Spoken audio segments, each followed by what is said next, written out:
You sit down at your desk, pull up a blank document or an empty timeline, and suddenly you feel it, a heavy resistance pulling at your chest, the sudden, overwhelming urge to get up and go do literally anything else. Psychologists call this activation inertia. It is the specific, measurable inability to cross the threshold from a resting state into active, focused work. When you hit that wall, your brain immediately writes a story to explain it. You lack discipline, the timing is wrong, you aren't ready to start. But treating your emotional readiness as a biological prerequisite for doing hard work is a trap. You are waiting for a feeling that will never arrive on its own. This timeline shows the sequence we generally believe governs productivity. It starts with a spark of motivation, prompting action, resulting in reward. But clinical psychology is clear. This timeline is entirely backward. We tend to view procrastination as a failure of willpower. But the data shows it is actually a highly effective biological mechanism. It is a system perfectly optimized for short-term comfort. To understand why we avoid things, we have to look past the work itself. The problem isn't the spreadsheet, the endless email, or the blank canvas. The problem is the specific emotional state those tasks generate.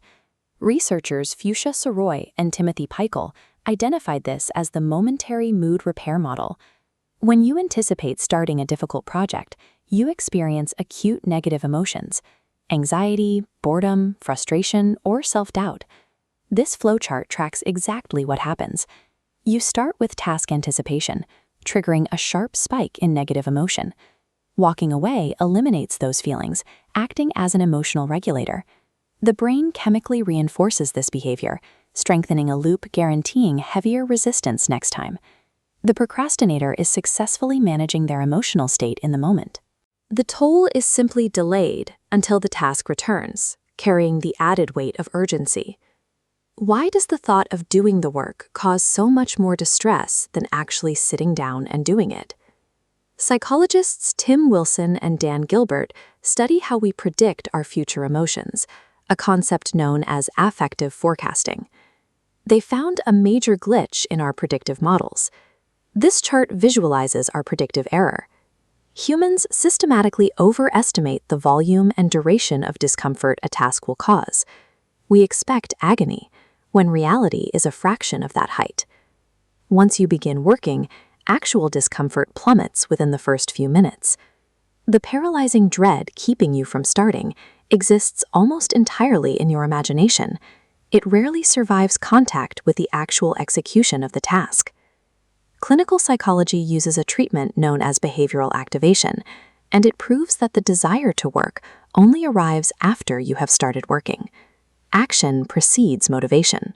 The feeling of engagement you're waiting for is triggered by a specific process: dopamine-mediated striatal activation. It is the brain's reward circuitry releasing chemicals that make effort feel rewarding. The limitation of this circuitry is that it does not respond to the anticipation of effort. You cannot think your way into activating it. It remains completely dormant while you stare at the screen waiting to feel ready. This brain schematic illustrates the neurological flip required to get going. The striatum is dark during anticipation. The dopamine release necessary to make a task feel engaging is only triggered when it registers initiated physical effort. We have been treating motivation as the fuel required to start the engine. In reality, it is the heat generated by the engine once it is already running.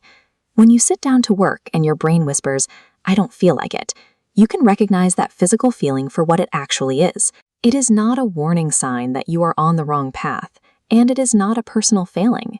You are simply hearing the mechanical hum of the mood repair loop spinning up, preparing to protect you from discomfort. If you pause your work and wait until you feel motivated, you are guaranteeing that the avoidance loop will continue running indefinitely. Avoiding while waiting is exactly what keeps it powered. The only mechanical way to break the loop is to cross the threshold of initiation without the comfort of feeling ready. You have to move forward while the aversion is still present.